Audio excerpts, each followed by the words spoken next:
Hello, and welcome to The Pool is Abstract, where we're currently rewatching and dissecting the revived series of Doctor Who episode by episode. My name is Connor, and with me is the person I'd give my last breath for. It's Charlotte. Oh, it's actually a sweet one this time. Would you? I mix them up. No. Yeah, I do. No. Sometimes. No. Hi, everyone. Hello. Thank you for bearing with us. We're back. Yeah. Right back at it again. Yeah. With what I know people have their their nostalgia and their like fondness for series 2, but this is where I feel like the show is what people remember it being. Probably, yeah. So we're starting series 3. We watched episode 1, Smith and Jones, aired on the 31st of March 2007, written by your friend and mine, Russell the Davis. Well, go on, Charles. Actually, right. So to preface this, I'm not sure how much we've talked about this on the pod, but we've been very apprehensively approaching series 3 because Charles not much of a fan based on she's basically watched it once. I think when you were younger, you probably saw the odd episode or two, but like maybe, yeah. But you've watched this through properly once. Yeah. What, maybe 3 years ago? Something like that. You weren't a fan? Less down to the episodes themselves, more down to Martha Jones, I guess, and her dynamic with the Doctor. Is that fair enough to say? Yeah. I'll give a brief summary. I'm sure this will be discussed. I'll try not to speak about it too much, but I'm sure it probably will be. Yeah. It's not Martha I don't like. It's Martha's reaction to the Doctor I don't like. It's the romantic... it really annoys me. Yeah. I think Martha... And this episode shows how much of a good character she is. Mm-hmm. And it's just undone in the next couple of episodes. Here's what I'm hoping, right? Because we've talked about this just obviously off air, just talking in general about the show. And this is the take you've had since you watched it. And I defend it, and I say, I don't think she is as obsessed with the Doctor as you think she is. I don't think it's as much of a focus as you think it is. And you said, well, it's brought up like every episode. And my response is, even if it is, it's often just a quick remark. It's never like a big focus of the episodes, with the exception of like 2 or 3 instances. I don't think it detracts from her character that way. And I'm hoping that whilst we watch through series 3 now, maybe you'll come over to my side. Or maybe you may get bamboozled and come over to mine. Possibly. But maybe now that you're looking for it, you may find it. I'm thinking I'm less likely to change my stance based on the fact that I've seen this series many times already. Still. Do you know what I mean? So maybe you could be right. It's mentioned so much. Look.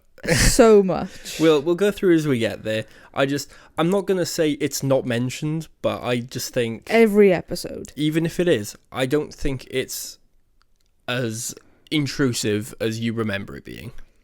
I don't know. And it's kind of hard to say here based on this first episode. Even in this first episode. Well, we'll get there. But in this first episode, the Doctor's definitely leading her on. Oh, I mean completely. Don't get me wrong. I'm not saying that she's out on her own. Yeah. You know what I mean? I'm not saying that she's completely delusional. Yeah. And that this has come from nowhere. I don't know whether the Doctor actually feels anything like that toward her. I don't think so. It might be a little bit, maybe. But either way, he is leading, or at least originally he's very much leading her on. He's kind of implying... I think he's leading her on, but not intentionally. I don't think he's like, I'm going to give her the fuck me eyes. I think the difference is he's seeing it as like some sassy, friendly flirtation. Yes. And she's like... She's misreading the signals. She's like, this man wants me. She's misreading the signs, but he's not helping. And even though he says like, I don't want you. She's like, yeah, but you do. Yeah. So, like, before we get into it, Smith and Jones, episode 1, thoughts, go. It was an episode. Really? Okay. It's got I like Smith and Jones. I think of Russell's first era, this is the best series opener. Which, granted, doesn't say much because series openers are never, like, with the exception of, like, the 11th hour, like, openers are never, like, amazing. But, like, when you compare this to Rose, New Earth, and Partners in Crime... I mean, that's better. You think Partners in Crime is better than this? Yeah. I think those are definitely the two strongest. I might prefer this one. Maybe I'll change my mind on a rewatch, but... I mean, I do agree, as in, like, would be my second favourite out the Russell It's the best one we've had so far. Yeah. Yes. But that's not because it's a masterpiece. That's because what we've had so far has been middling to poop. I think this is a solid, like, 6 out of 10. I think this is fun. This is better than average. I think the next episode we're going to have, the Shakespeare Code, that's a 5 out of 10. That's an average run-of-the-mill episode of Doctor Who. That's a poop. And you think? Okay. I think this is better than that one, but not because that one's bad. I think that one's fine. That one is, like, average. And this one is slightly better than average. But you think this is a 5? I enjoyed my time with it. Yeah. But it's not like an episode where you're like, oh, let's sit down and watch this, and I'm like, oh yeah, let's watch this episode. It doesn't give you the cozy vibes? No. Does Partners in Crime? Yeah. I do love the Jadoo. Is that because it's just Doctor and Donna? Yeah, but or is it because that episode's just very silly? I mean, everything. Also, the little adipose, they're so cute. Right. I'm like, look at him waving. Oh, with his little fang. He's like, yeah, so cute. Yeah, not to get sidetracked by the adipose from next series. Yeah. Right. So Smith and Jones, do you want to just jump in? Yeah, sure. So, no cold open. Yeah, which I was like, where is it? It took you aback, didn't it? It did. We sat down, hit play, the titles came on, and you were like, huh? Yeah. Yeah, is this the first time since Rose that we've not had a... Oh, I mean, you tell me. I don't know. I mean, assuming so, because it's something I've noticed. Maybe, yeah. So it's out of the norm, I just feel like I gave you trivia for one of the episodes we've already covered where I said this is the first time since Rose we haven't had a thing. Maybe it happened for New Earth as well. It might have, yeah. Maybe it's the series openers always just... I mean, that makes sense, doesn't it, really? Because if you're going into Actually, a new... no, I'm pretty sure New Earth does have a cold open. Does Rose? Sure Rose doesn't, no. Yeah. Obviously, that's the first one. I'm pretty sure New Earth does have a cold open, because I'm pretty sure it's Rose packing her bags and leaving the estate, and then they fall on the floor when the TARDIS is shaking and they're, like, laughing. I think. I don't know. Yeah, anyway. Or is that the beginning of Tooth and Claw? I can't remember. I mix them up. But, yeah. No cold open, straight into the titles. Gold logo. Good. This is peak Doctor Who. You know that. It's the best title sequence. It's the best music. It's got the right logo. And this is... I know we said this when we talked about Army of Ghosts and Doomsday. But this might be the first time where I'm like, oh, this is the Doctor that everyone loves. I agree. He still feels like he's cooking a bit in Series 2. Yeah, he does. And he feels a bit different in The Runaway Bride because, A, he's obviously just lost Rose in the beginning, and then in the end you have his whole kind of darker Time Lord Victorious moment. He's I mean, you get it from this episode, which we'll get into, but, like, he's a lot more silly now. Yeah. Because I feel like he's always... When he was with Rose, he always felt like he was maintaining this facade. Of, like, oh, I'm cool, and... Yeah. Whereas, not, like, he's... Now he feels a bit more free to just be a bit goofy. Yeah. Be a bit silly. Yeah. Which, I've got so many questions, but yeah, carry on. Which, yeah, I think when most people who don't watch the show regularly, but maybe watched it back in the day, and they think of David Tennant as the Doctor, they think of him like this. Yeah, I agree. So yeah, after the title sequence, we cut to med student Martha Jones. She's walking to work. This is noteworthy, right? I think this is the first time in Doctor Who history that we've had a hip-hop song. And it's used to introduce a black character. And now there's a part of me that's like, maybe coincidence. There's another part of me that's like... I did notice... I did notice. I was like, interesting choice. Well, I was more like, what's with this music? Like, yeah. I'm pretty sure it's usually something quite like, something on a string, and it's like, yeah, because normally, like, when this happens in Rose, you get that shot of the Earth, don't you? And then the big zoom into the clock, and then Rose waking up. But that's Murray Gold's score. Yeah. But this is an actual, like, licensed song. Is it? Yeah, this is a real song. It's not like a Murray. It's not a Murray special. So, yeah.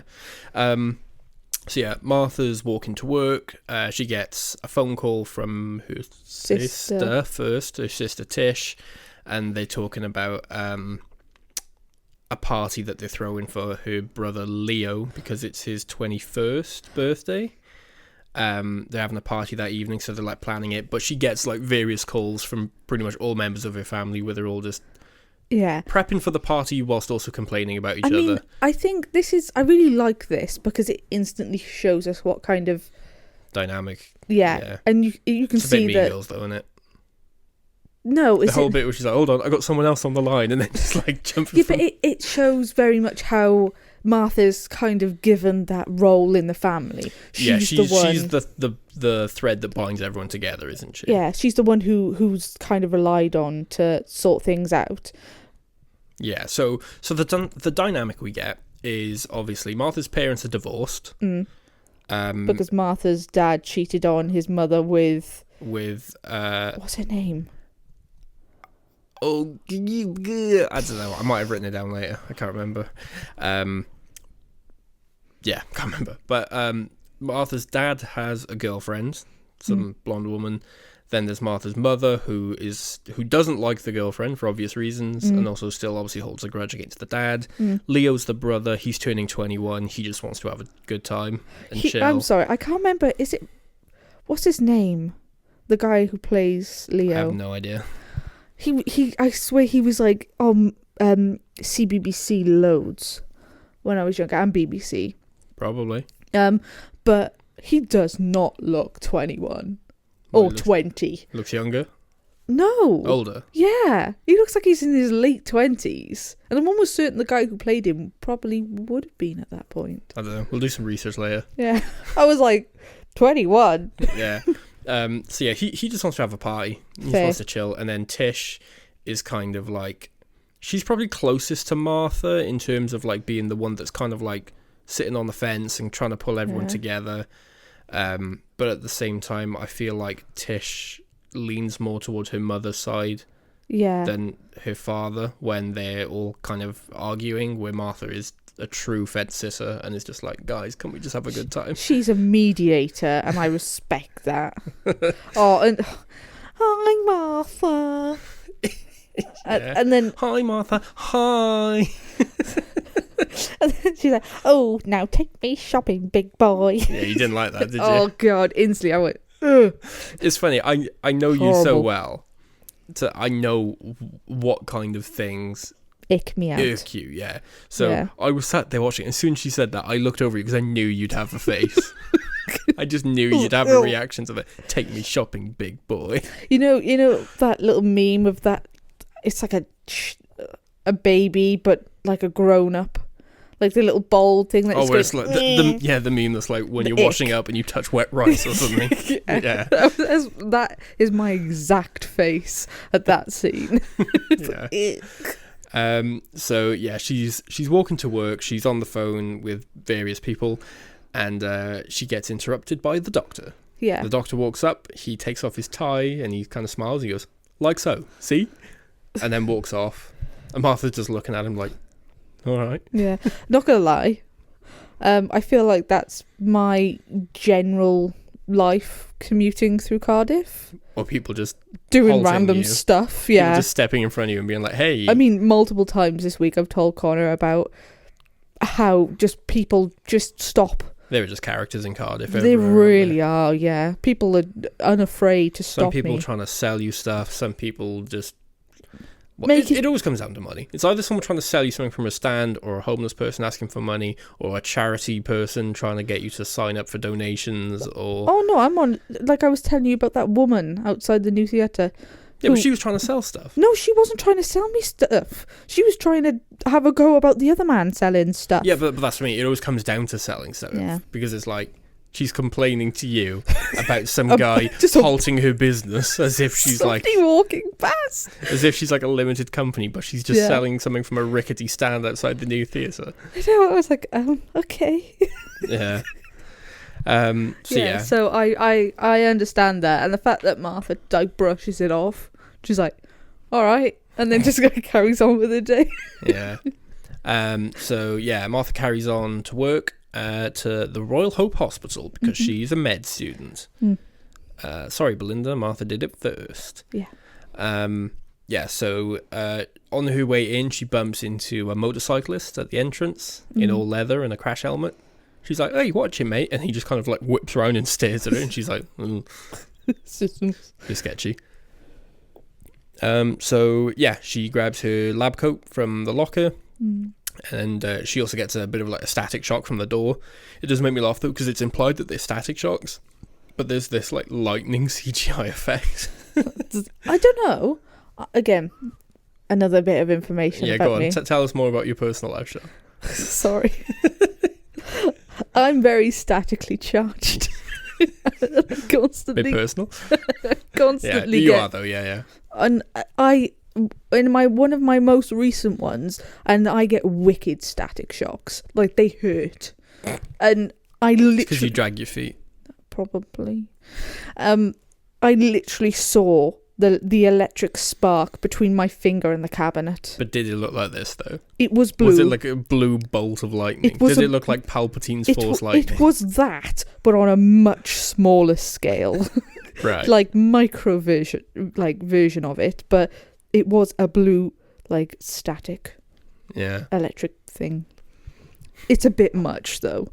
I think, I'm not going to lie, I think she probably would have had a bigger reaction if it had been that big. Yeah.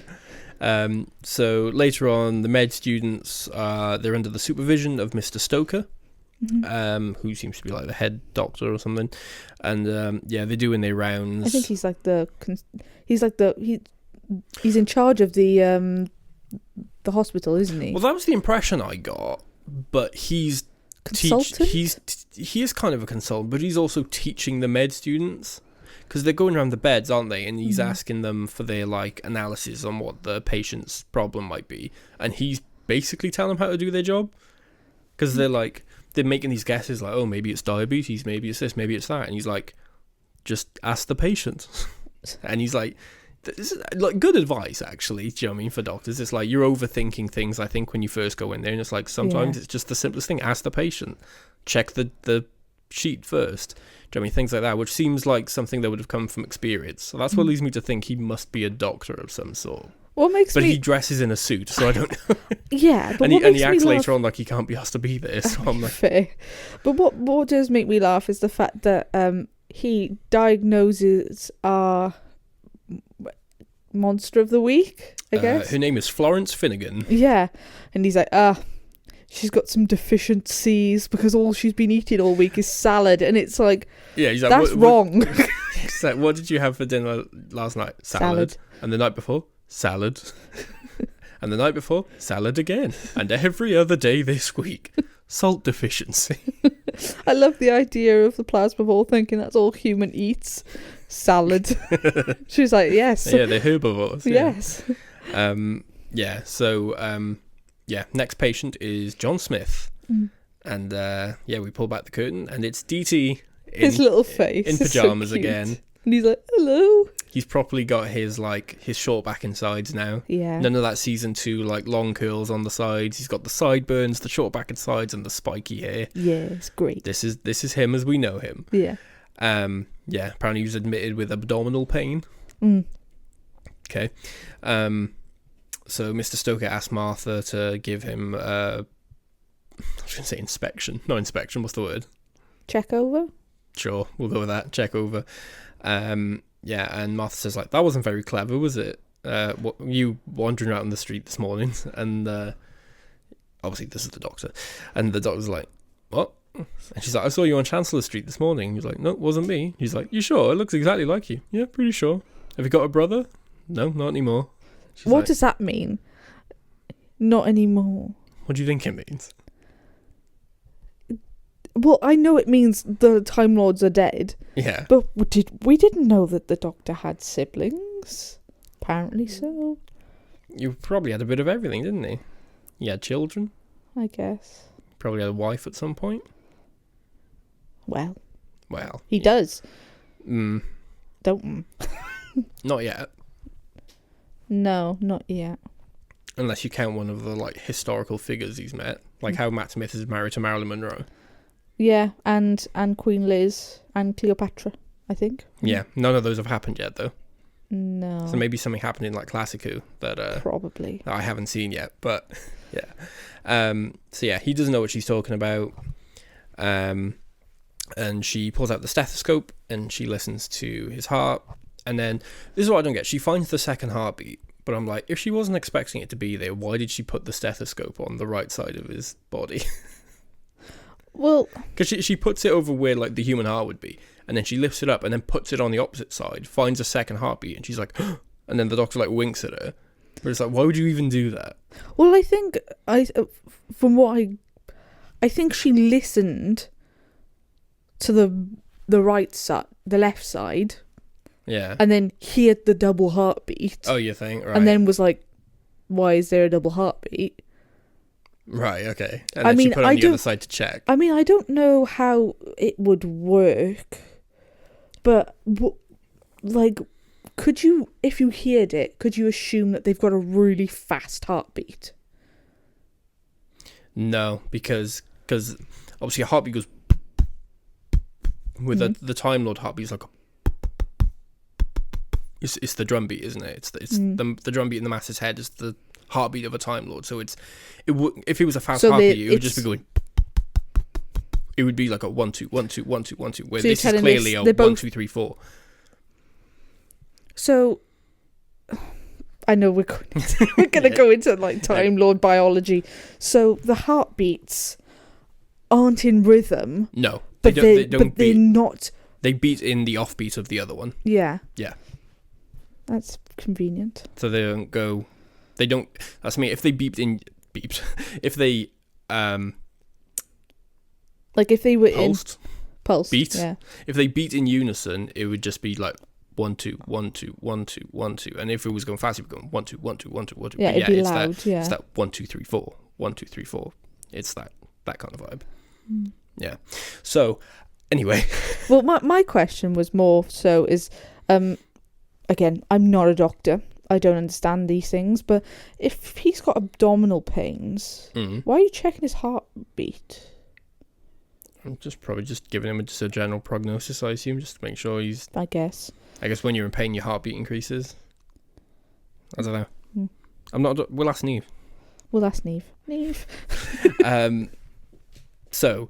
Dr. Stoker asks Martha for an analysis, and that's when she checks his heart, and he says it's always best to start with the patient's notes, and he picks up the clipboard and he gets a static shock, another massive like bolt of lightning. Martha's like, oh, that's weird, I had a shock like that earlier, and the other trainees are all like, oh yeah, I had something like with my locker as well, I had a shock in the lift and things like that. And Dr. Stoker says it might be related to the incoming thunderstorms. He says it happens sometimes and it causes like a buildup of static. And he asks, this guy's just got a bunch of knowledge and he just likes asking people trivia questions, doesn't he? Because he's like, who discovered static electricity? And the doctor's like, Benjamin Franklin. And then he goes on this like ramble about how he was there and got electrocuted after being soaked in the rain and everything. And Stoker's like, right, yes, of course. And he like pulls everyone away, and then he like pulls the nurse over, and she's like, I might recommend a psychiatric assessment for that one. Fair. I mean, this doctor is so harsh as well, because obviously Martha goes to here for the second heartbeat. Yeah. And he's like, having trouble locating the heart there, Dr. Jones. She's like, no. I mean, to be fair, why would you put it on the opposite side of the heart? Do you know what I mean? It's like... I mean, she could say she was listening to his lungs. That high up? Well, it was on his chest. Well, where do you think your lungs are? Not on your chest. They're there. They're like under your ribs. more in your mid, like in the middle of your torso. No, they're there. Yeah, that's exactly where you're pointing. The middle of your torso. Chest. No, not your chest. Your lungs aren't in your chest. They are. Okay. So later, Martha is chatting with Tish on the phone. And they talk about meeting on Martha's lunch break to decide how they're going to deal with their parents at the party and, try and keep everything amicable. I bet poor Martha as well. She's coming up with really good ideas. She's like, tell, I can't remember her name, but... Annalise? Is that Annalise, yeah. Tell Annalise it's a carb or like a beige buffet. She won't turn up. Yeah. Brilliant idea. Yeah. So Martha's on the phone with Tish, and we see the doctor kind of walk past in his dressing gown, and Martha kind of like looks at him, and it's funny because you assume she's gonna like follow after him and be like, "Mr. Smith, you shouldn't be out of bed," but she just doesn't. She's just like, that was weird, and then just goes back to her phone call, and Tish says, Martha says like, "Oh, the weather's horrible and it's raining outside," and Tish is like, I don't know, it's beautiful where I am. And then she like turns around the corner and she sees that the hospital kind of has like a cloud above it, and it's raining just outside the hospital. As she described, it's like one of those cartoons where like a man with a rain cloud over his head. Yeah. So Martha doesn't believe her until her co-worker Julia basically says, "The rain, look at the rain." And Martha's like, "Why is everyone obsessed with the rain?" And she looks, she's like, "The rain's going up." And it is. Yeah. Cool effect. I like it. Looks cool. How does that work? Gravity. H2O scoop. No. That's what the doctor says later. No, as in like, did they put the water there to then suck it back up? Or was the water being sucked up from the ground? Had there been rain during the day? Are you asking why there's rain in the first place? Why is there water to be sucked up into the cloud? Well, I don't think that's what's happening. I think the way I interpret it, because they say the way the hospital is moved is they use a H2O scoop. So do you think maybe because the other side of the scoop is in space where it's like freezing cold, just atmospheric disturbance caused condensation maybe?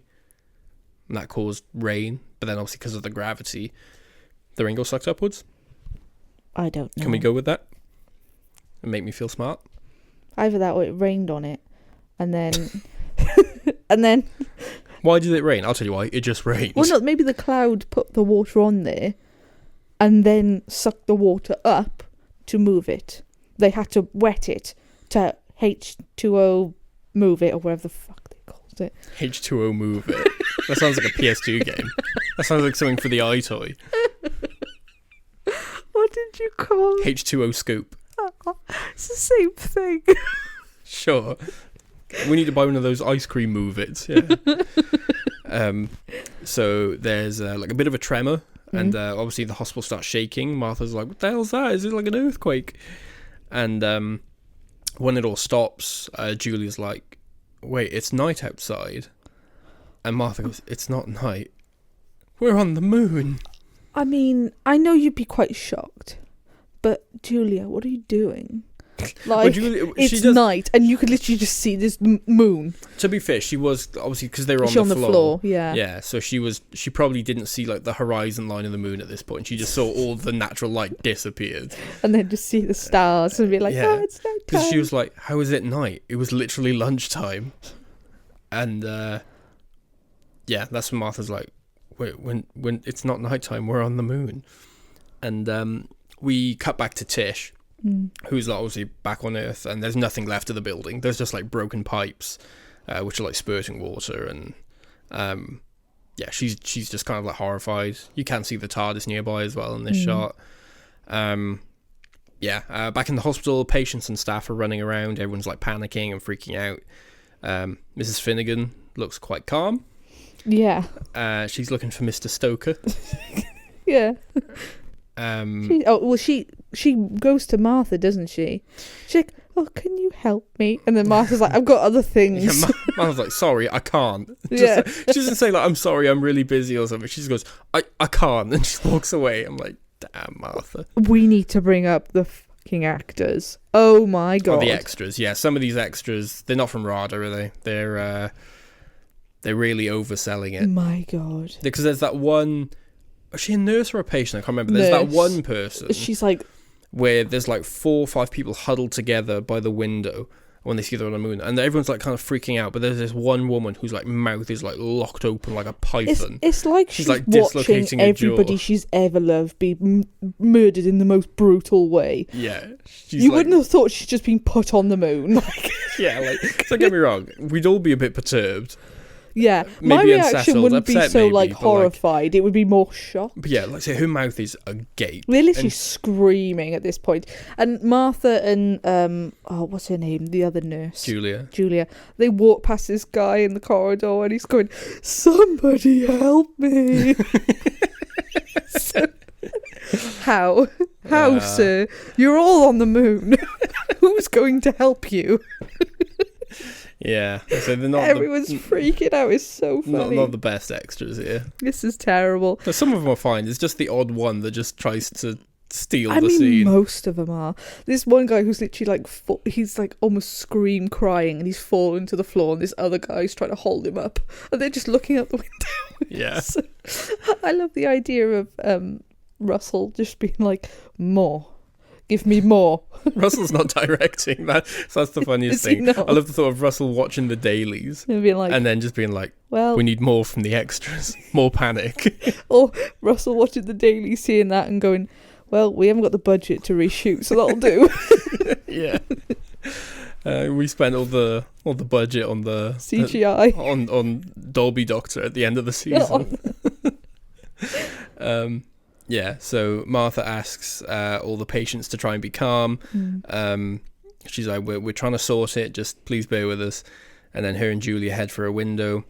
And Martha goes to open it, and Julia's like, no, don't, or the air will get sucked out.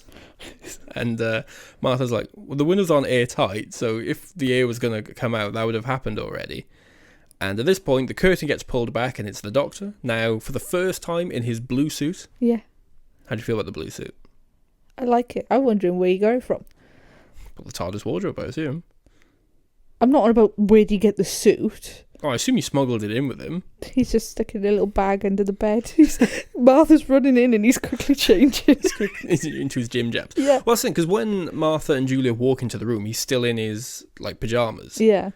And then he like pulls the curtain over, and then they have this conversation about the window in the air, and then he pulls it back. It's literally what, like 10, 15 seconds, and then he's fully dressed in his suit. Speed changing. He's just trying to stick his trousers on. That's the thing, not just like sticking his trousers on, but he's fully dressed up. His tie's done. Either that, or he's got his red Converse on. I really like the idea of that he's kind of like Superman. Like he's always got his suit on underneath, and he's just put the pajamas. He's wearing the suit under the pajamas. Yeah. He's just put the pajamas over the top. When you said like Superman, I thought you meant like when he puts the pajamas on, no one recognises him. I mean, like, where'd Mr. Smith go? Yeah, so he's got his blue pinstripe suit. He pulls back the curtain and he says to Martha, "Hey, you're right." He's like, "Why can we still breathe?"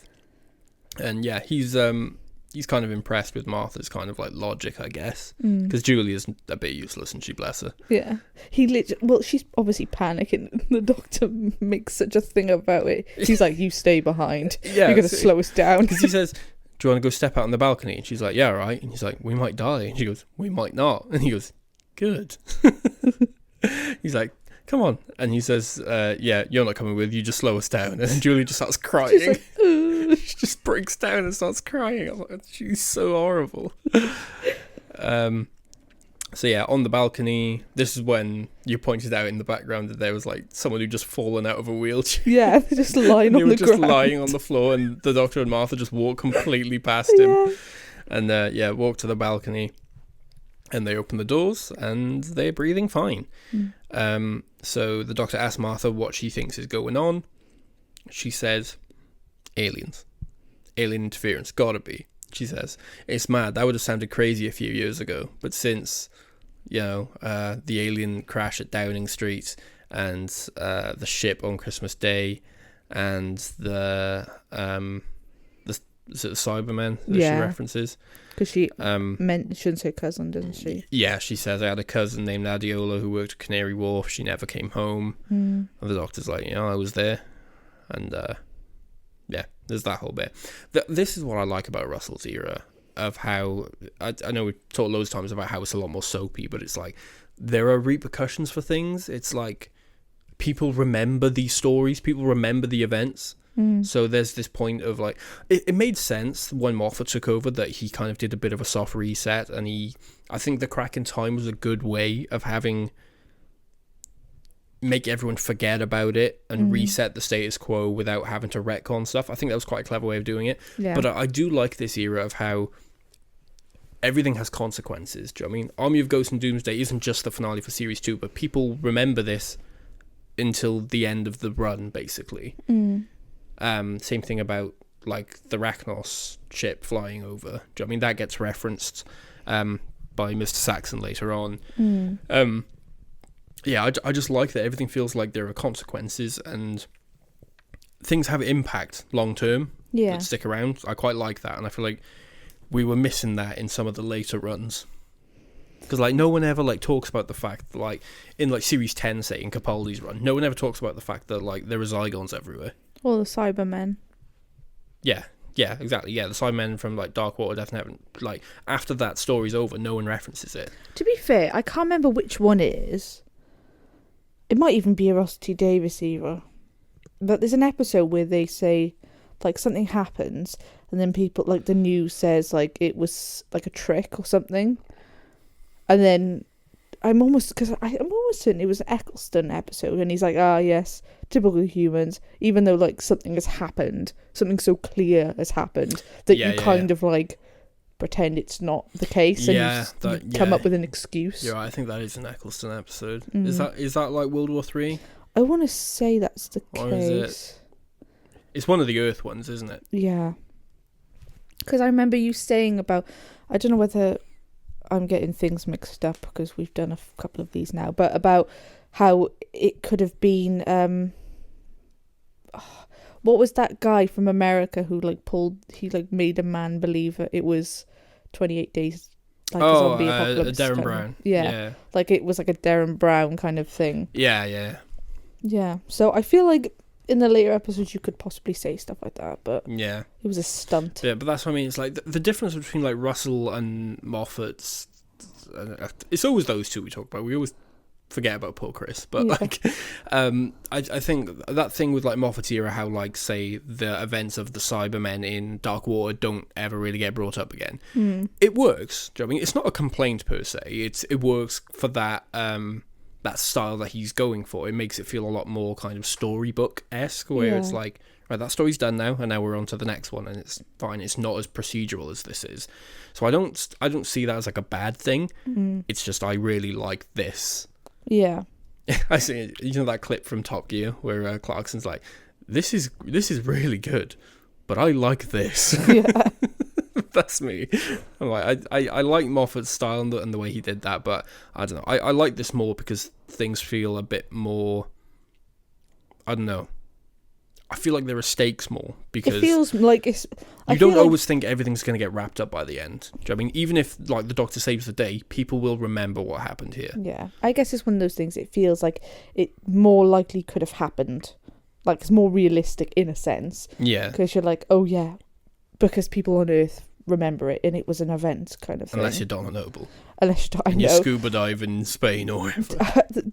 When Martha was like listing off these things, and obviously the Doctor's looking at her while she's doing it, I was wondering if he's like, good, a human that actually remembered that these things happened. Yeah. The last one didn't.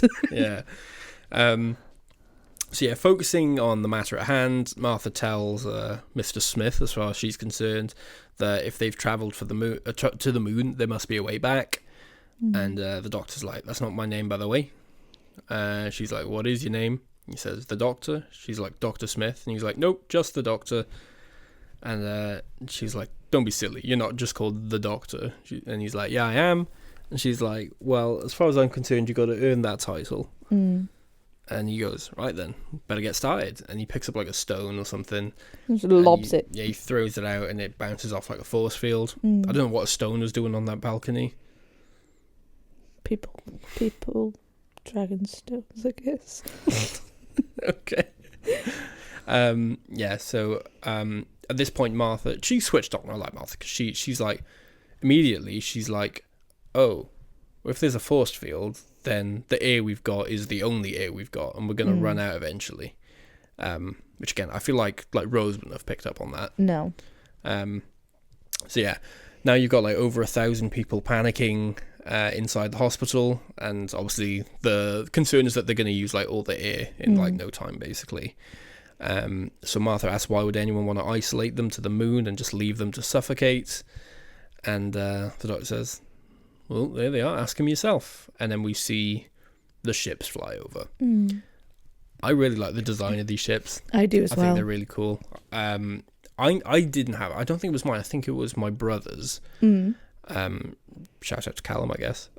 He had a toy of the Jadoon ship, because they're big kind of like cylinders. They kind of, I don't know whether I'm misremembering this, but you know Satellite 5? Yes. It reminds me of that without the rings. Yeah. Yeah, it's very like tubey. It's like a Pringles. But yeah, I was going to say, literally, imagine a Pringle can with like 4 legs at the bottom to hold it up. Like a steampunk industrial Pringle can. Yeah. With legs. Yeah. I just think it's good. It's a really simple, like, basic shape, but I think it's just cool that not every spaceship has to look like it's like pointy and got thrusters and everything. It's just a cool kind of different design. I love the look of the Jadoon, because they're cool. The first time I'd seen the Jadoon was in Sarah Jane, because I watched that before, and I always thought they were really cool. I love their outfits. But it's one thing I noticed in this one, which I hadn't noticed before, is their shoes. Right. I swear, I think they bought about 50 pairs from Blue Banana. Like those platform punk, like leather boots. I can't say how it looks. They're like covered in buckles. Oh no. They're like proper like goth boots. Yeah, they are in all black, aren't they? Yeah. Cool police. Yeah, love the Jadoon. Yeah. Photo, roto, moto. Yeah. Yeah, so we get them all marching out now. What they look like, just black armoured soldiers. They're all marching out. The doctor identifies them as Jadoon. We then cut to Mr. Stoker inside his office, and Florence comes in, Mrs. Finnegan. Yeah. And she's like, oh, I need help. And he's basically like, yeah, mate, I'm not going to help you. He's like, 2 years, in 2 years' time, I was going to retire and move to Florida. Yeah. He's like, now, I'm never going to see my daughter again. I can see Florida, I guess. Yeah. He's like, get some perspective, woman. I wish we had a little callback to that. Yeah, I love how he's just having his little monologue. Yeah, she's just sat there patiently listening, and then she's like, but can you help me though? He's like, no, I can't. And she's like, I think you can. And we see that motorcyclist from the start. He steps in, and there's another one identical. And they're what we come to know as slabs. His reaction is, I'm not taking any deliveries. Sassy man. Yeah. She says she was salt deficient because she absorbs it well. But now she needs blood, specifically his, because she needs to assimilate it. Yeah. I love what she said. She's like, and your blood is great because it's rich. All those cheeses and wines. Yeah, Michelin star sauces. Oh. So she tells the slabs to hold him, which they do, and then she takes out like a little bendy straw. Do you remember plastic straws? I know. I literally thought, can you imagine her like just trying to suck his blood with a little paper straw, and it's just turned to mush. You know, people say like, "Oh, you couldn't make this anymore," and it's normally because it's like not aged well. But I thought of like, "Oh, you couldn't make this anymore," because if she went to you, she'd be like, "Oh no, my straw's all disintegrated." Saying that though, have you seen, I mean, I had one years ago, like one of those little silicone/metal bendable straws that you get in the little case. I feel like I feel like now she'd have one of those, like, attached to her little handbag, and she'd pop it, just spring out, and she'd be like, yeah. So she advances on him, I guess, with this straw. I love it. She's like, all I need is your blood. And then the slabs go around, and he's like, wait, what are you doing? Why are you holding me? And it's like, come on, sir. She's just told you. I always used to find the Plasmavore quite unsettling. I think it's because it's like the neck. It's the straw in the neck, yeah. It's like she's not that like creepy as a character. No. But it's just, I think it's particularly when she does it to the doctor later, and you can see she's got the blood on her lips. I remember finding that quite upset, and the noise it makes when she pushes the straw into his neck. I was like, ugh, it makes like a little like sound. Like a Capri Sun. Yeah, I was like, I don't like it. But yeah, she advances on him. He screams. I saw all his fillings when he screamed. Yeah, then we cut to the Jadoon. They enter in the lobby, and they start scanning people, I guess. The leader comes in, and he takes off his helmet. And what does he look like? He's a little rhino. He's a big rhino. He's a big rhino. Well, I don't know. I guess little for a rhino, but yeah, he's still a big boy. Big rhino head, small rhino body. I'm so glad that they decided to make the Jadoon a practical effect. Same. And they look so good. It holds up really well, doesn't it? It does. If this was CG, this would be a bit ropey now. But so like, bad. It looks great. I agree. And I guess it's one of those things, because it's just, I mean, it would still take so much work, but because it's just the head, you don't have to worry about the rest of the body. Yeah. You kind of just give him a little bit of like a hunchback. Yeah. And then Poco Rojo photo. I love them. They're the best. Little popos. Oh, the fuzz. Yeah. Yeah, so he starts issuing orders in like an alien language, and the Jadoon draw their guns out. This is when we meet Oliver, one of the trainee like doctors, and he tries to speak for the humans. He's like, "Hey, we welcome you in peace," and then the Jadoon leader like shoves him against the wall, shines the thing on him. It like scans him and then like points this other thing at him, and he's like, "I'm so sorry. I'm terribly sorry. Please don't hurt me." Just then, plugs it into his armor, and he's like, "Language assimilated, designated, Earth, English, or whatever." And then from this point, the Jadoon can speak English. But yeah, he confirms Oliver's human, and he puts like a black X on the back of his hand. It was like a felt tip pen. Yeah. So now the doctor and Martha are hiding on a balcony, and the doctor says that they're looking for non-humans, obviously. And he's like, "Bad news for me." And she's like, "Why?" And he just kind of raises an eyebrow. He's like, And she's like, "No, come on." And he's just sat there with his eyebrow raised. She's like, "Stop looking at me like that." I mean, to be fair, two hearts. Yeah. It doesn't mean, it's not like anyone with two hearts are not human. However, I mean, I guess it depends what your definition of human is. Because surely, to be a human being, you have to have a specific, like, I don't know, string of DNA, right? I guess. And if you have like some kind of deformity or some kind of like thing where you've got like, if you had a condition where you had two hearts, surely that deviates from the norm. So, does that make you not human? No.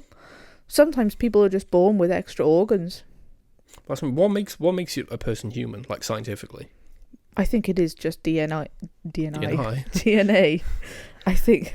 Yeah. I think that it's just, again, certain strings of DNA that. Yeah, fair enough. Same. So the doctor's happy because there's a little shop. Again, a little callback to New Earth. I love that everyone's like screaming as the Jadoon are like marking them with pens, and he's like, "Oh, look, a little shop." Yeah, there's that line from New Earth, isn't it? Where he's like, "Oh, nice, very nice. Could do with a little shop though." Yeah, so the doctor tells Martha that Jadoon are essentially police for hire. He says if they decide that the hospital is hiding a non-human criminal, basically everyone's going to be sentenced to death as like accomplices for harboring a fugitive or something along those lines. So the Jadoon are just searching through the building, scanning every person as they go by. Oliver, to be fair, he's a good man. He's trying to keep everyone calm. He's People are so dumb. Oliver's like, look, everyone stay calm. All they want to do is shine this light, and then they're going to put a mark on your hand, and then that's it. They're going to move on. Just let them be. And then, this one guy freaks out and just grabs a vase. I literally said to Connor, where did you get that from? I'm assuming it was like on a shelf nearby or something. Who's keeping vases in a hospital? I don't know. But this guy picks one up and smashes it over the back of the head of one of them. As if that is going to do anything. Again, do you know what? I know it sounds terrible, but like natural selection. Yeah, he deserved what he got. Yeah. Stupid human thinking one vase is going to take out a whole bunch of Jadoom. Yeah, because then the captain charges him with physical assault, declares him guilty, and sentences him to execution. And then the soldiers just shoot him with like an energy weapon, and he just gets disintegrated immediately. Oliver's face is like... Oliver's like, you didn't have to do that. And he just goes, justice is swift. And he just turns around and walks away. So, yeah. You like the Jadoon, don't you? They're so funny. They're so blunt. I love them.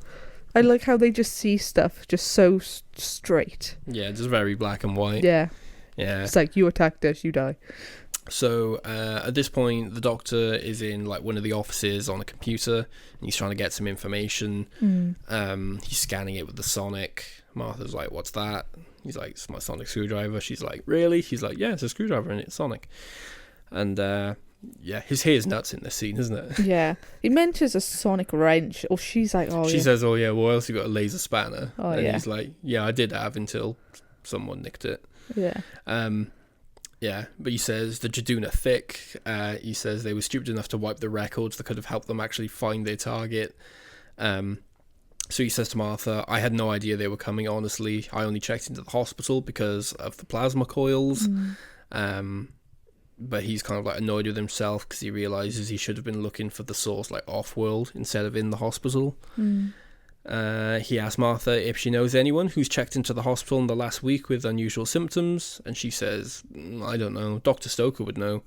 So they head to his office. And when the doctor's still kind of faffing with the computer, isn't he? And he's like they're so thick.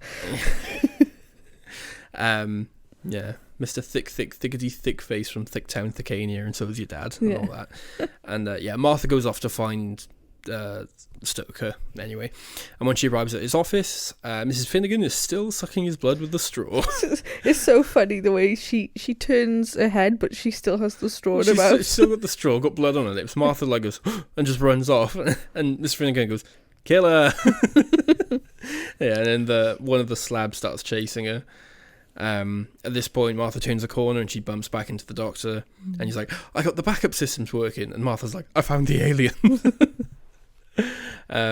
So then the slab appears and the doctor's like, uh-oh, and he like grabs her hand and they start running. Fairly standard Doccy Who. So then they run into one of the rooms that's got like an x-ray machine, and the doctor seals the door with the sonic. He tells Martha to activate the machine like on his say-so, and he's hiding behind like a screen, and Martha's on like the other side of the screen with the buttons, and the doctor's essentially acting like bait, I guess. Yeah. So the slab breaks in, and he says now. She presses the button, and the slab just gets scorched with radiation. Yeah. And just falls dead to the floor. I would like to say I really like this because we know that Martha, she's a training doctor. Yeah. She's not a radiologist. Yeah. So she doesn't know how the machine works. So she doesn't know how the machine works. Yeah. And yet the doctor's like, find out. Yeah. And so she grabs a manual. Yeah. And I love that because, again, it shows us Martha's like... It's a more realistic kind of... Yeah. And it's like, again, you have she's to clearly smart, but she doesn't know everything. Yeah, because you have to specialise in those things. But yeah, I really like this. Yeah. What comes next, though? Yeah, so she asks the doctor what happened. He says, I increased the radiation to over 5,000%. She's obviously worried about like his exposure to the radiation. And he says, for a Time Lord, Roentgen radiation is like harmless. Like they played with... Well, you see, like we played with Roentgen bricks as a kid. Yeah. Or whatever he says. So he tells her it's safe to leave the control room because he absorbed all the excess radiation. He just has to expel it. And then what does he do? He shakes it into his shoe. He starts hopping on one foot, and he's like kicking his other leg, and he's kind of like trying to direct the radiation into his shoe. And then he's going, it tickles, and then he takes his shoe off, throws it into the bin, and he's like, done. And Martha's like, you're absolutely mad. And he goes, you're right, looked after one shoe. And he just takes the other one off and throws it in the bin. And then we get a close up his feet, just like, he wiggles his toes. He goes, barefoot on the moon. Oh, I hate that so much. The way he like clicks his teeth together. Yeah. Oh, I can't. My teeth are too like sensitive for it.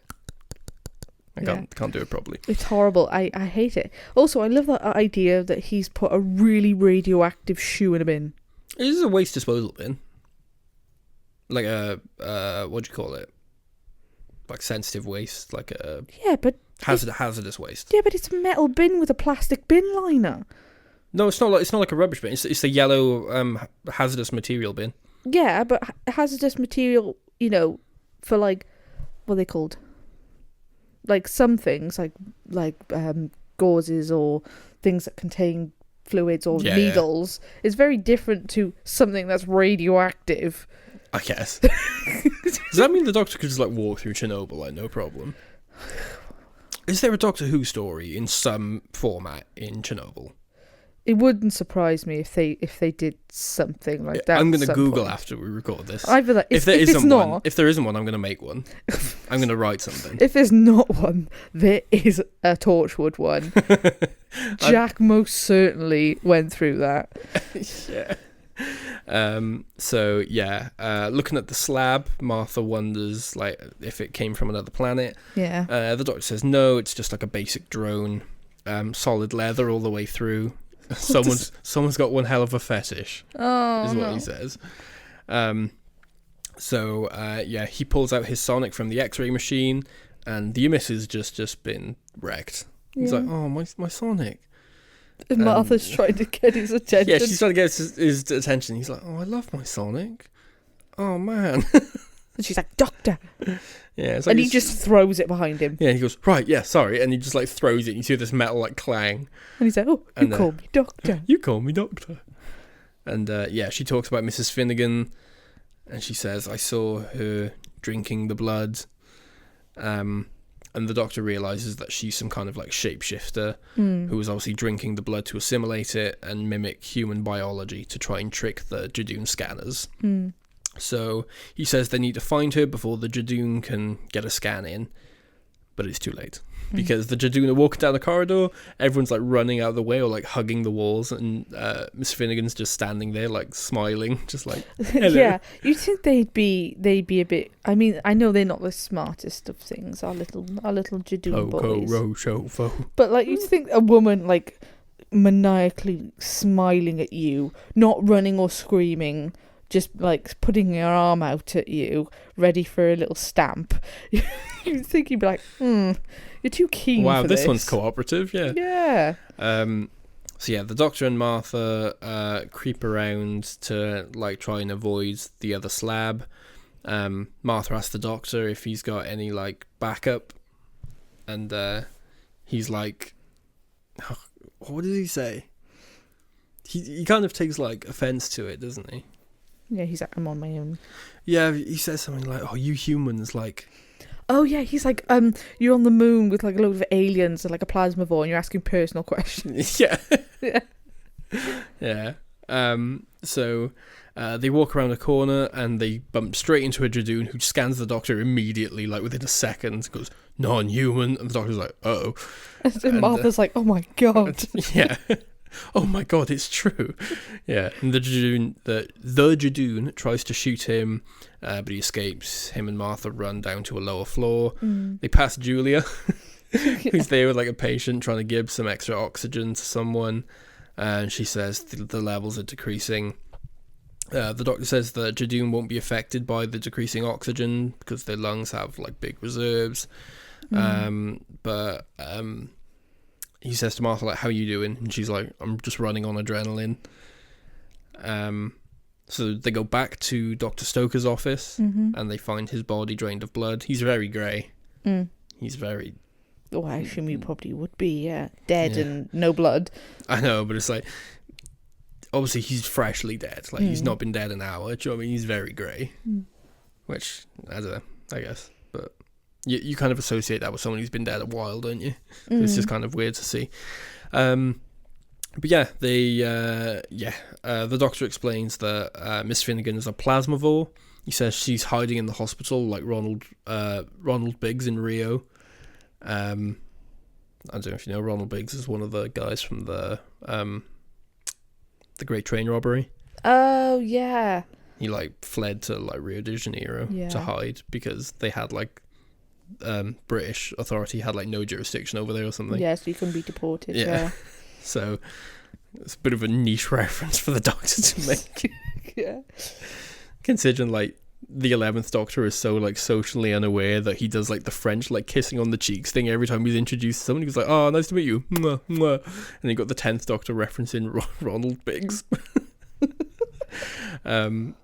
So he wonders why she would bother to pass as a human when the Jadoon could just kill them all. And he heads outside and he reads the sign that says like MRI and there's like an arrow pointing, and he's like, "Oh, she's as smart as me, almost." So yeah, the Jadoon come into the hall ready to kill the non-human. The Doctor tells Martha that he needs time to find her, so he's like, "I'm sorry, this doesn't mean anything." And she's like, "Right, yeah, okay." And then he gives her a big old smooch. Oh, and then runs off. And then my eyes roll back into my head so hard. That was nothing. Oh, God. Martha, no. Stop it. Or she's simping. Leave her be. He literally, like, means nothing. She's like, right, at all, right? Like, just to save thousands of lives. Okay. Then she's like, wow.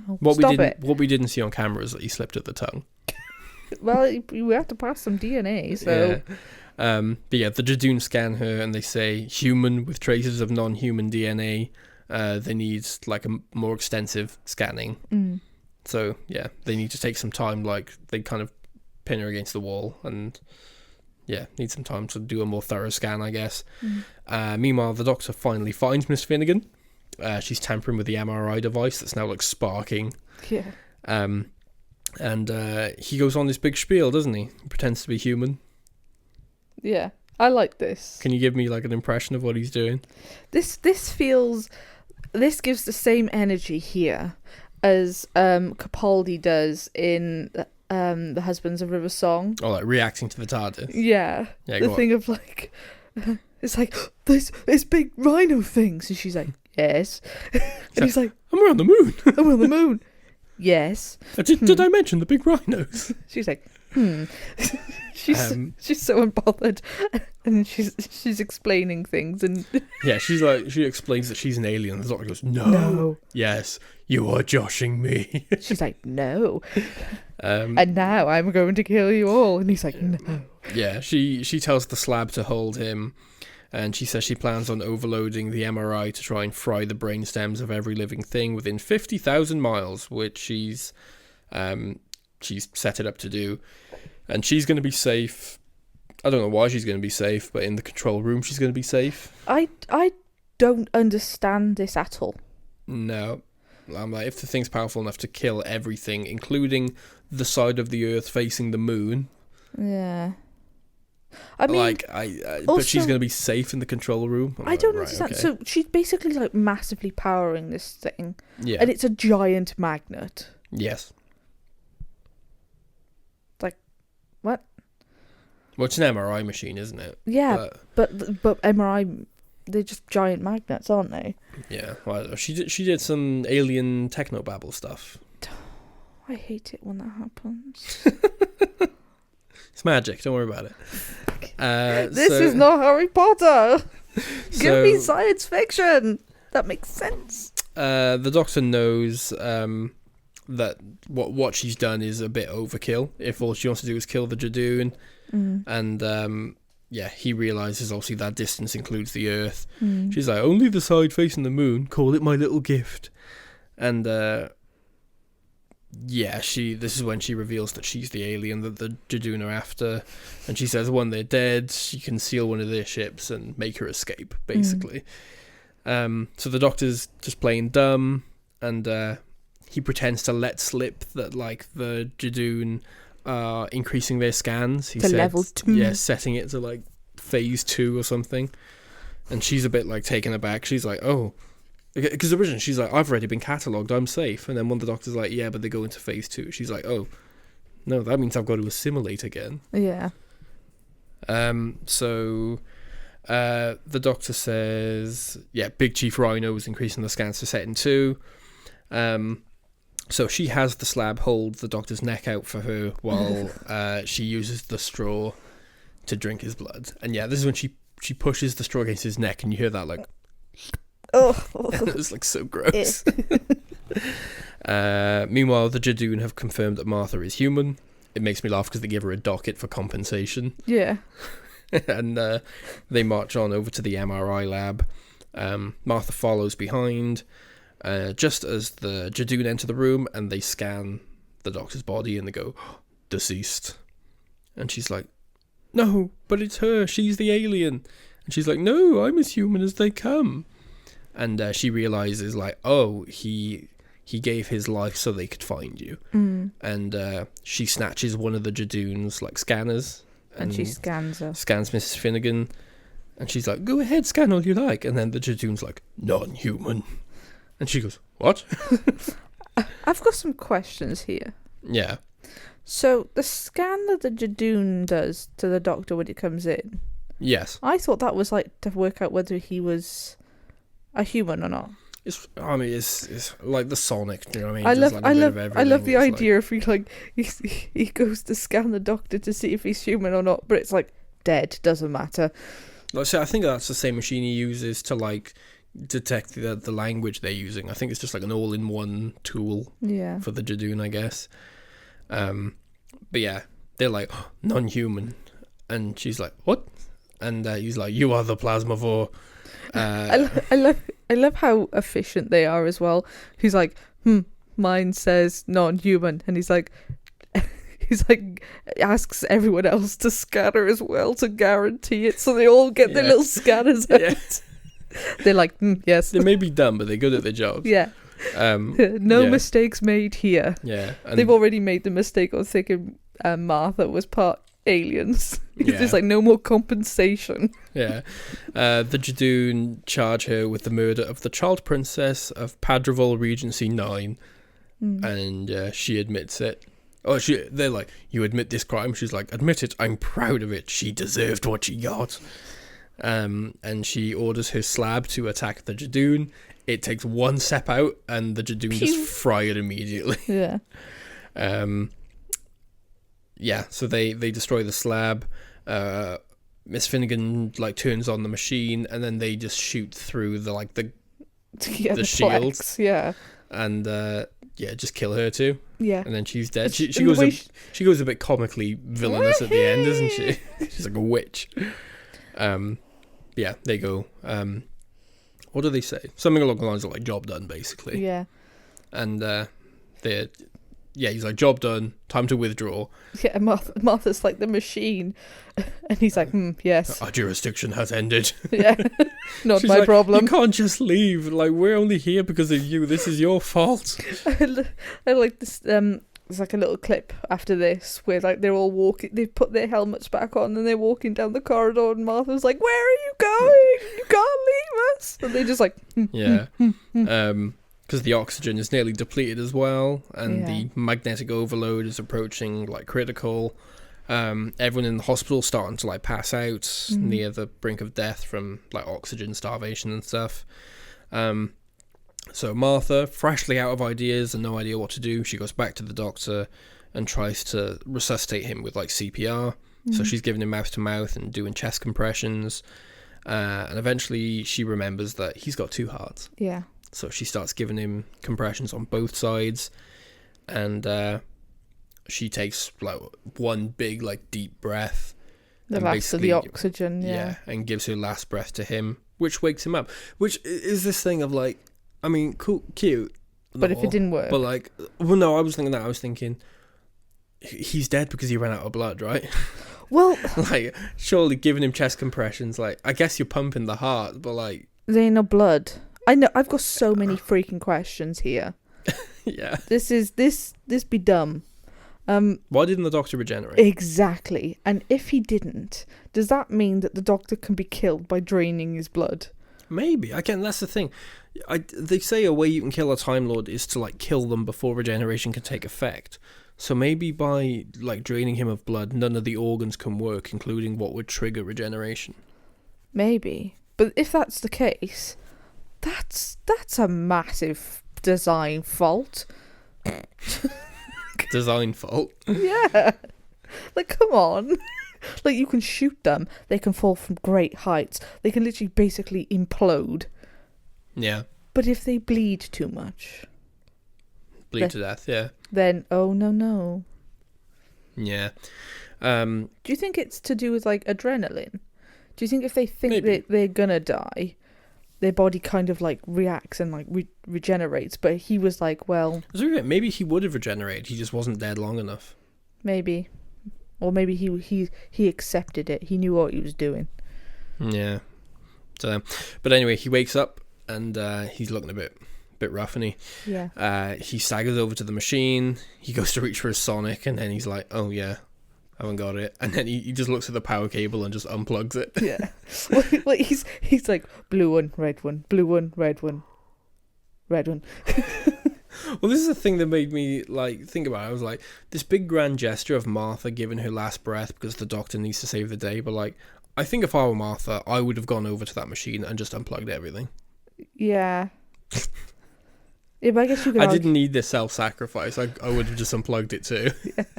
But to be fair, I guess you could argue that she's also thinking that he'd know how to get them back. Maybe, yeah, true, yeah. Because you could unplug it, and then it's like, well, we're stuck.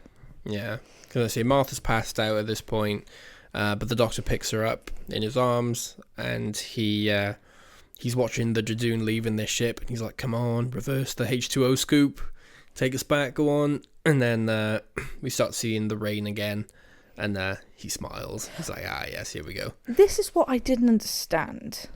Like, was he showing the Jadoon Martha? Why was he just carrying her through the hospital? I don't know. If I'm honest, I don't know. I wish I could tell you, but I can't. It doesn't. Because officially, I thought he was gonna, like, hold her and be like, "Look what you've done! Like, take us back." I don't know. But he was like, "Go on, boys." Yeah, especially because you'd think, like, with, like, no oxygen, he'd be really weak. Yeah. Oh, and no blood. Yeah. So he's, like, using, like, unnecessary amounts of his limited strength to carry her over there for seemingly no reason. Yeah. But yeah, it starts raining again, and the hospital is transported back to Earth. Tish is still outside, and she's watching as the hospital reappears. Well, I made a point whilst we watched it. I said I hope nobody was investigating the site when the hospital goes back. No one was trying to, like, fix the leaking pipes. Yeah, one of two things happened: they got squished, or they got teleported onto the moon. This is one janitor on the moon. Yeah. Yeah, so Martha watches the doctor leave as all the paramedics arrive to attend to the survivors, and she sees him head towards the TARDIS. Tish runs up and she's like, "Oh my god, Martha, what happened? Where have you been? You need to tell me what happened." And when she looks back over at where the doctor was, he and the box are both gone. Mm-hmm. We then jump forward to later on that night. It's Leo's party. Martha's family are having a bit of a domestic in the street, mainly because of Annalise. Yeah, she's like, "She's insulting me." Yeah, she's like, what'd she say? She said I was... She said I was something, and then Martha's mum was like, "No, I said you were orange." Oh yeah, oh god, yeah, what did she say? I can't remember what she said. Because Martha's dad's like, "No, she said you were healthy." Yeah. But no, I said you were orange. Yeah. Yeah. also kind of mocking Martha's like story. She's like, "Oh, this rubbish about them going to the moon," and this she's is like, so good. I love Martha's mum. I'm sorry. She's like, it says it on the news. She's like, yeah, since when do you watch the news? yeah, she's like, I saw on the news everyone in the hospital was drugged, and she says like, yeah, what do you do? Watch the news? Quizmania's too much for you. It's so good. Yeah. So the argument kind of like spills out into the street. So Annalise storms off. Her and Martha's mum are like arguing. Obviously, Martha's dad is there and he's trying to calm Annalise down. He's like, "You come back here, don't you go off." I'm putting my foot down. Yeah. This is me putting my foot down. And she's like, and then Leo comes out and he's like, "Guys, come on, let's go back inside." And then Tish turns up and she's like trying to mediate, and Martha's just standing there like. Yeah, because like because Martha's mum goes off and then Tish follows her. Yeah. And Martha's dad follows Annalise, and then Leo's like, "Well, if everyone's gone, I'm just gonna go home." Yeah. Martha's just like. Doesn't this dynamic make you miss Jackie Tyler? Jackie would have sorted him out. Where is she? We love Jackie. Yeah. But yeah, Martha's just standing there on her own now, like, what's this even for, man? Like, what am I doing? And yeah, she sees the doctor watching her on like a street corner. And he's like smiling, and then he like mysteriously just like turns the corner. I said he does the little thing. You just come to bed, like come hither. Come hither. Yeah, so she follows him around the corner into an alleyway. Oh. And he's standing there in front of the TARDIS now in his brown suit. Yeah. And Martha asks who he is, and he says, "I'm the Doctor." She's like, "Yeah, but like, what are you? What species are you?" He says, "He's a Time Lord." She's like, "Oh, not pompous at all then." And he kind of like laughs about it. So he basically offers her a trip to thank her for saving his life. But she's like, "I haven't got time. I got exams. I got work in the morning and things." And she says, like, "I've got my life and problems to deal with." And he's like, "What if I told you it was a time machine?" And she's like, "Oh, come on, that's too far." And he's like, "I'll prove it." And then he goes inside and the TARDIS disappears. And she's like, "What?" She's like reaching in the air.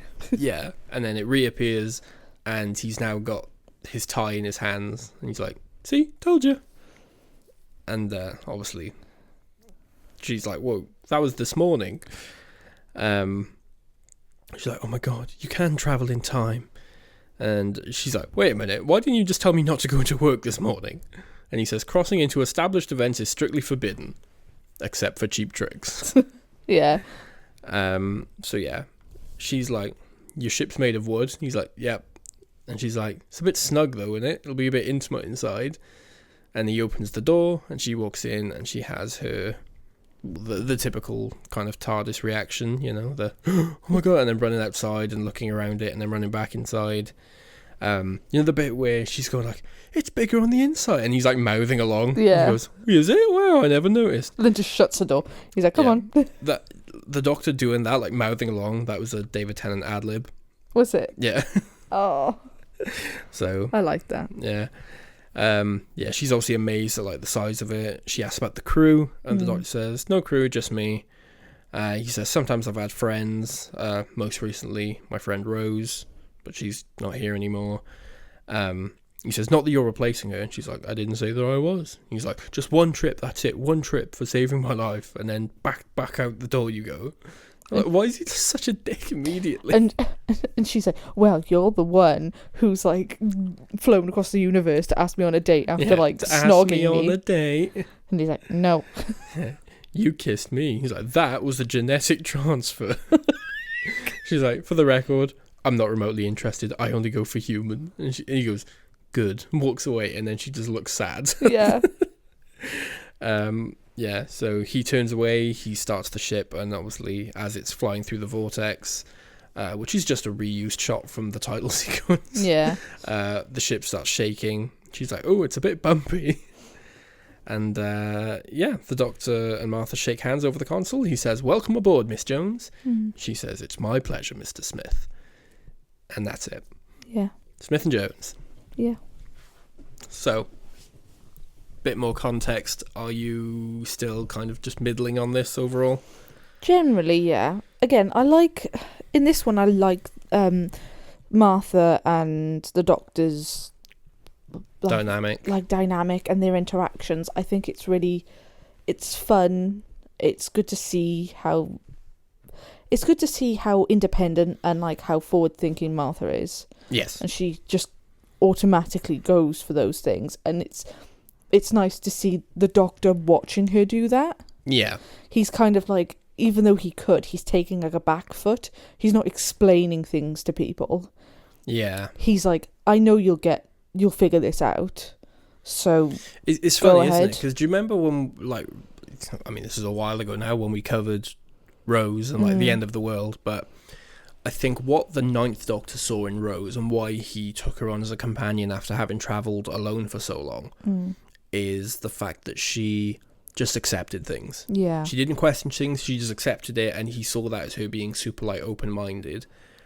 And now Martha's kind of similar. She's open-minded. Like, the whole thing about, like, we could die, and she's like, yeah, but we might not. Like, I think he likes that, but I think what separates Martha from Rose, what draws him to Martha is how logical she is, and not just logical in the sense of like, oh, I'd be good at chess logical, but like, I don't know, in the sense the path her brain takes. Yeah, the fact that she thinks we're going to run out of oxygen. She's obviously a good person, and she's empathetic and caring, but she's not an overly emotional person. She thinks before she acts. Yeah, and she's smart. It's like what's his name?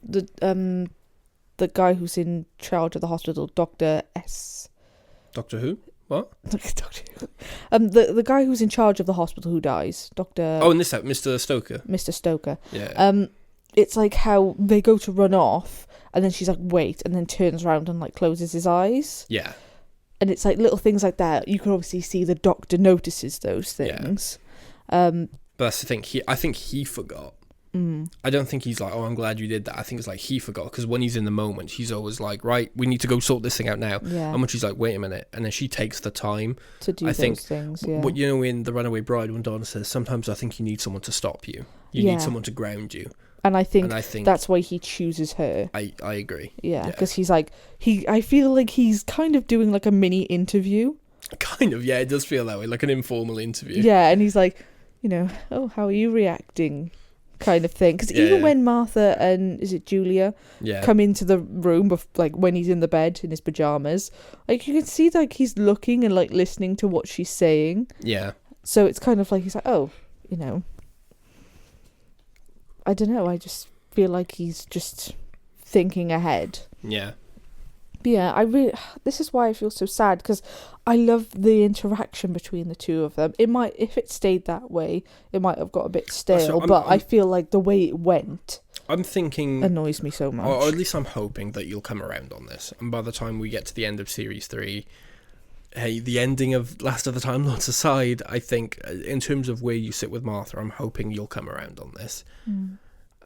Because I think your critique, whilst fair enough, I don't think it's as egregious as you think it is. I don't think it's as frequent an issue as you remember it being. Because I feel like I might be completely off-piste, but I feel like if Martha's main storyline kind of in this wasn't about her love for the Doctor, I feel like she would have given more Clara vibes. Okay. Where it's that thing of like, I feel like she would have become more independent a lot faster. The Doctor would have relied on her more.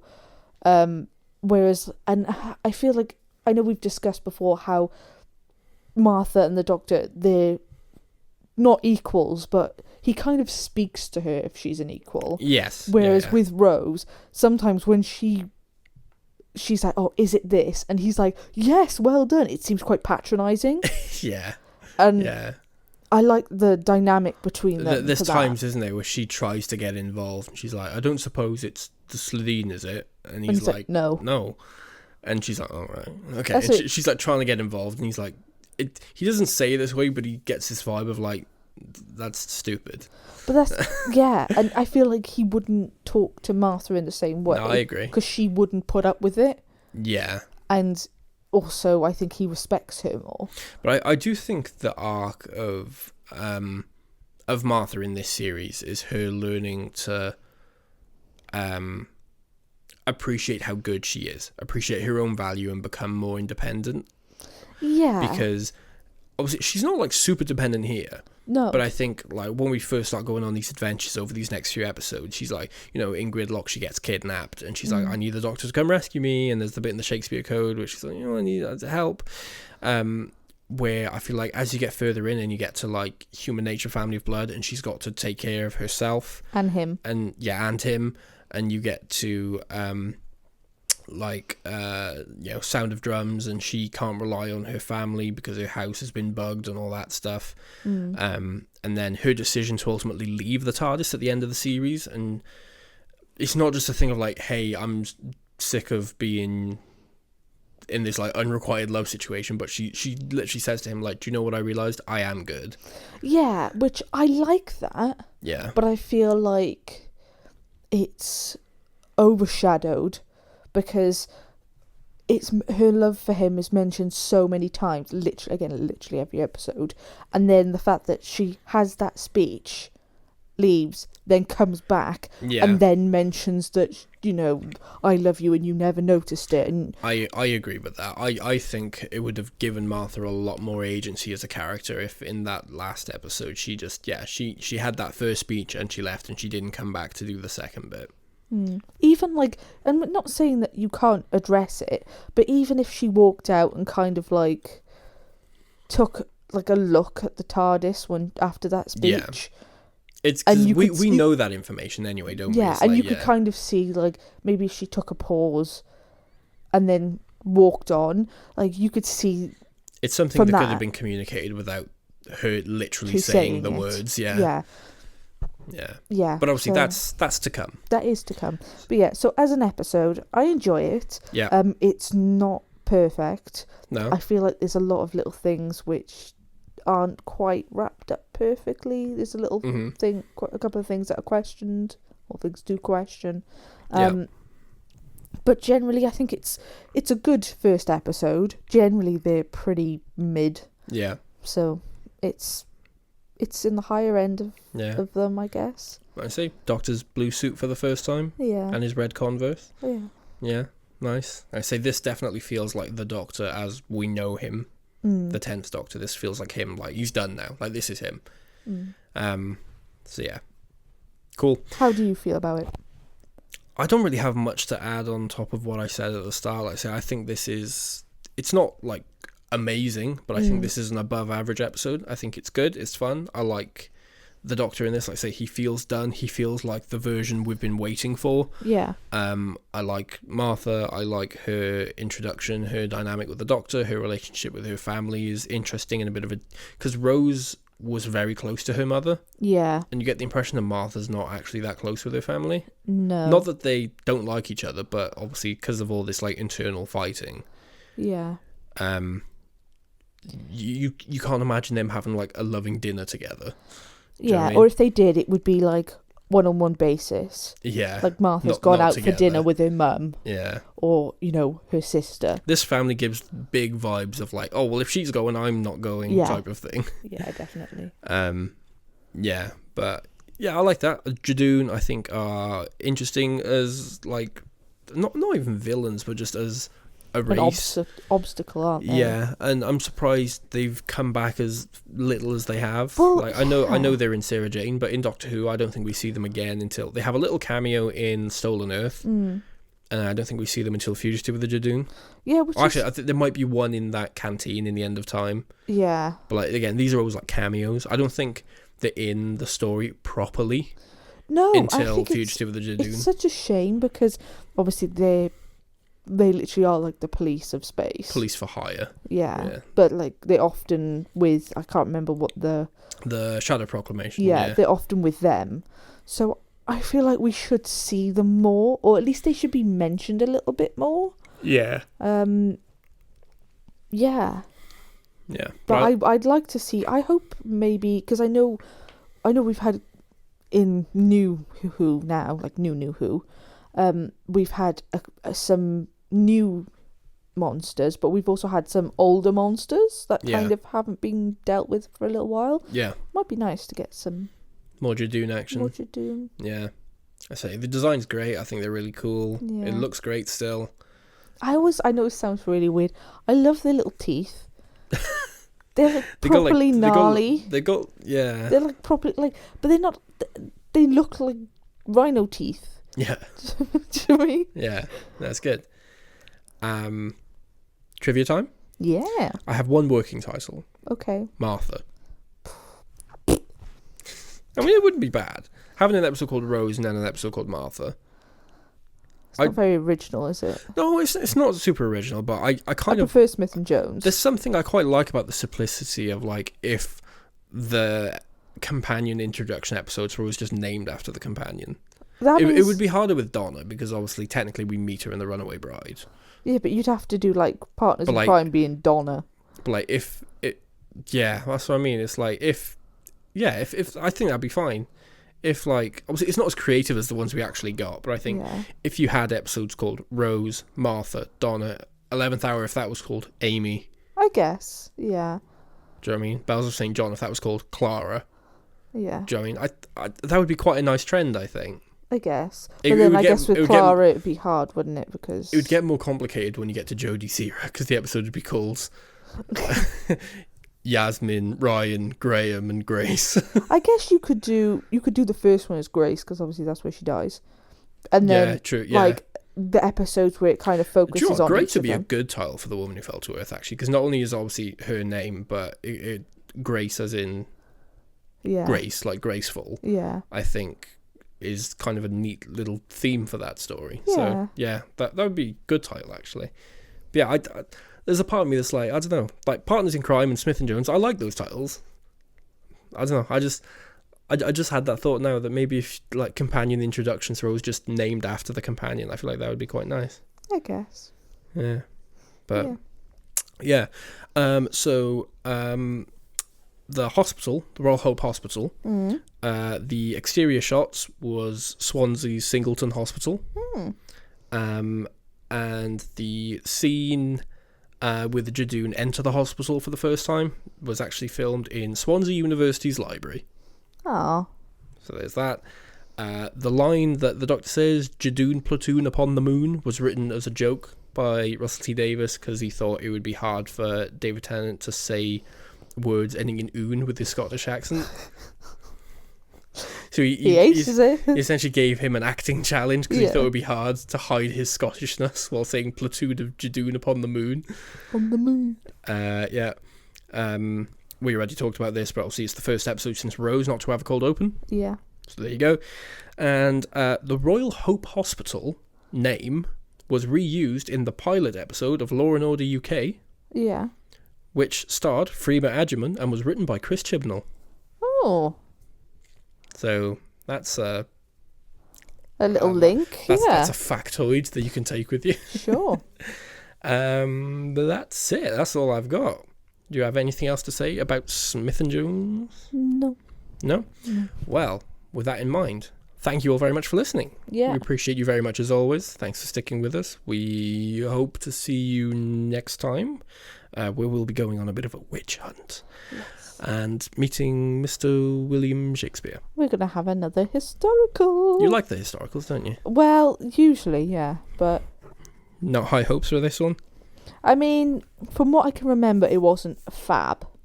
But I'd be interested to see if I change my mind. Me too.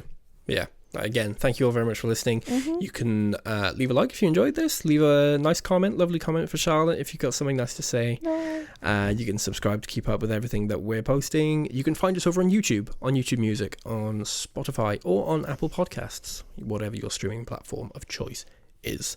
But until then, stay safe. Stay away from straw-wielding OAPs. And goodbye. Bye.